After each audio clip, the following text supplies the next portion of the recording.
All right, this video is on bond polarity and then also differences in electronegativity values and partial charges in molecules. So the first thing we have to understand is that when we have covalent bonding and the sharing of electrons, it's often described as a tug of war, so to speak, over the electrons.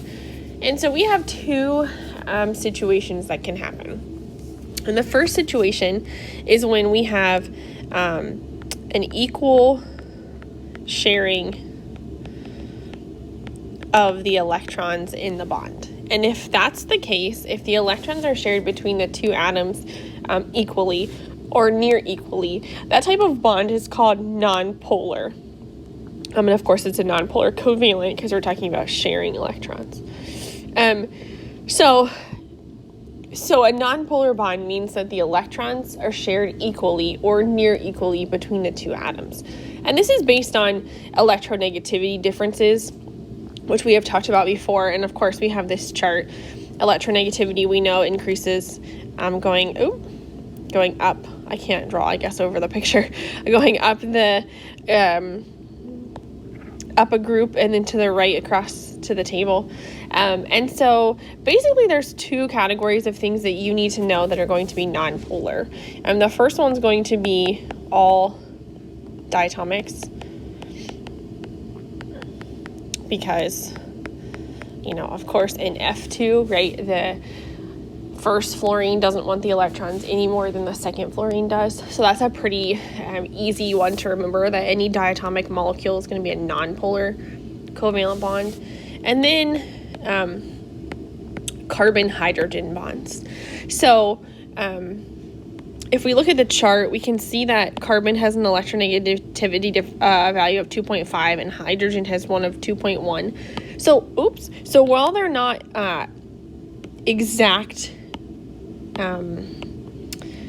the same electronegativity values, they're close enough that they have a almost equal sharing of electrons. So that's, and then of course you might ask the question, well, there's a lot of things that might also exhibit that same behavior, and that's true. But for our purposes, the nonpolar covalents that you need to know are diatomic molecules and carbon-hydrogen bonds, are said to be nonpolar. So then what's a polar covalent bond? Well, that's where we have an unequal sharing of electrons. And if we have an unequal sharing of electrons, that means one atom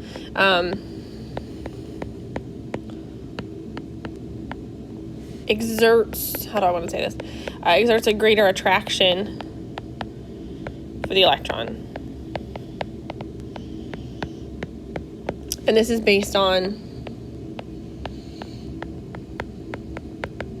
electronegativity. Okay, so, in something like, I'm trying to think of an example. Carbon monoxide. If we think about the bond between the carbon and the oxygen and we look at the electronegativity values, 2.5 to 3.5, that's a big enough difference that in this case it's oxygen who wants the electrons more, and this bond is going to be polar. It's going to be an unequal sharing. Carbon's going to have the electrons less of the time because the oxygen is more electronegative and wants the electrons more of the time. So again, what's electronegativity? It's the ability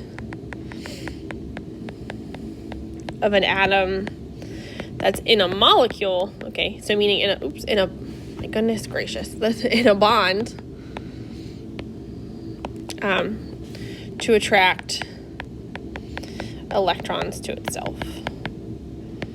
And electronegativity values are what determine if a bond is going to be polar or nonpolar. So there's this chart that we can reference. It's not something that we ever need to memorize, but it's there for our reference if we need to see it. So basically we can categorize the three types of bonds here being nonpolar covalent, polar covalent, and ionic based on their differences in electronegativity values of the atoms that you're talking about. So for example, like we already said,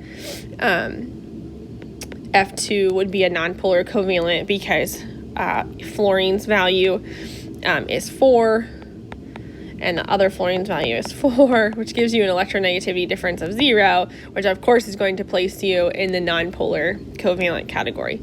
Something like HF would be placed in the polar covalent category. Fluorine has a electronegativity value of 4. Hydrogen has one of 2.1. Giving me a difference of 1.9, which puts me at the top of polar covalent, but it is definitely an unequal sharing of electrons, with fluorine wanting the electrons more because of its high electronegativity value. And then normally anything greater than 2 is going to work itself out that it's going to be an ionic compound, so something like KBr, which of course we have to understand that there's no sharing of electrons in an ionic compound because somebody has given them away and somebody has taken them, but most of the time it's pretty evident that that's the case. So if we look at chlorine's value, which is 3, minus potassium's value, which is 0.8, we get an electronegativity difference.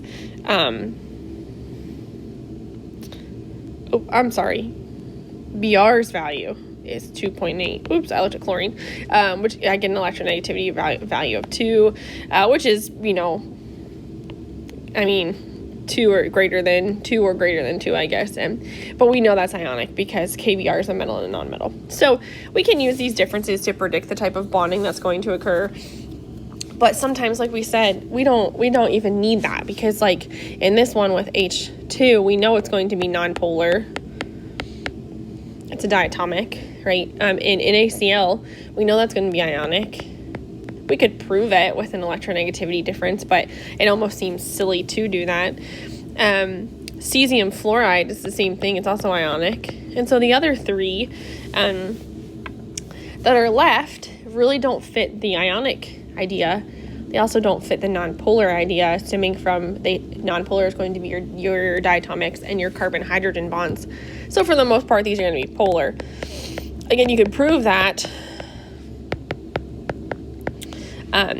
by I'll just do number 3, like nitrogen monoxide. If I look at nitrogen's value 3 and oxygen's value 3.5, and I subtract them, the negative value, a difference, of 0.5, which if I go to my table,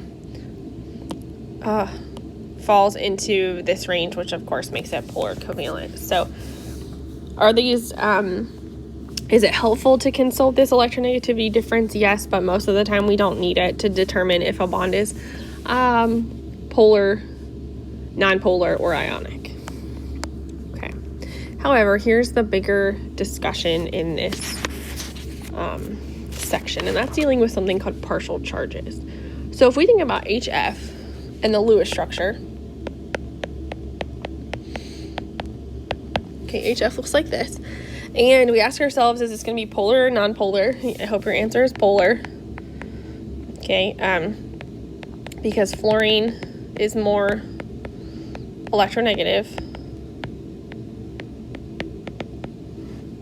So what that means is that fluorine wants the electrons more than hydrogen.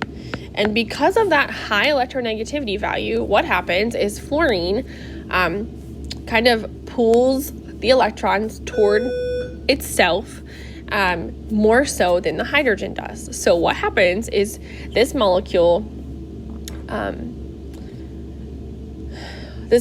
displays partial charges, and that's because of this imbalance of charge from the electrons. So if fluorine is more electronegative and pulls the electrons toward itself more of the time, then fluorine's going to acquire a partial negative charge. Why negative? Because electrons are negative. And the way we denote that is with the lowercase Greek letter delta. It almost looks like a cursive S, and then a minus sign because fluorine has a partial negative charge because it's pulling the electrons toward it more often than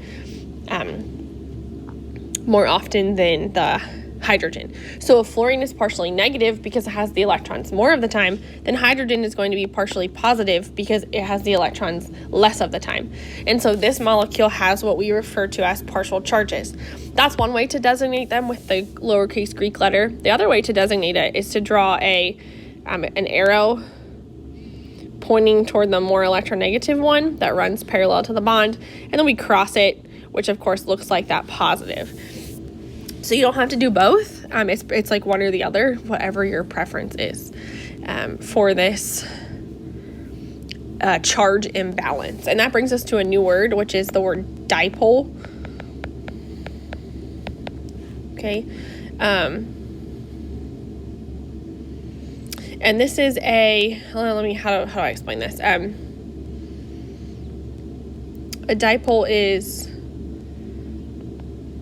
I kind of like what I said, a charge imbalance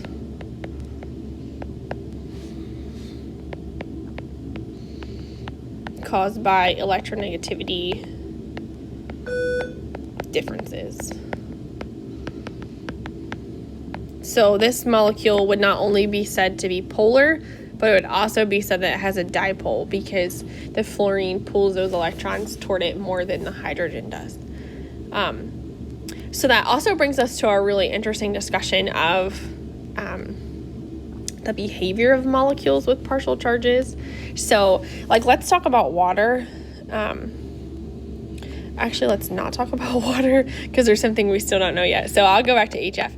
So if I have drawn HF, partial negative, partial positive, forgot my electron, sorry. Okay. Partial charges are going to play a big role in how molecules align themselves with each other. So think about this. If this were a big, beaker, okay, of HF, and you think about how would another molecule align itself to this molecule? Well, very close to the fluorine and the partial negative would be the hydrogen of another HF molecule, right? Why? Well, because the fluorine is partially positive. The hydrogen's partially positive and the fluorine's partially negative. And we have this, we have this attraction here of this partial positive. Nope, it's this one. Sorry, this partial negative and this partial positive, okay, from the two molecules. So you could do it, I'm talking about this direction as well. Who would kind of butt up close to this hydrogen? Well, it would be the fluorine because it has the partial negative. And again, we would create this attraction here between the partial positive of one molecule and the partial negative of another molecule. And that's gonna lead us to this whole chapter on something called intermolecular forces and these attractions between molecules. And we're jumping the gun just a little bit, but that's something to be aware of when you have partial charges, is how the molecules would then interact with each other, always keeping in mind that opposite charges attract and like charges repel.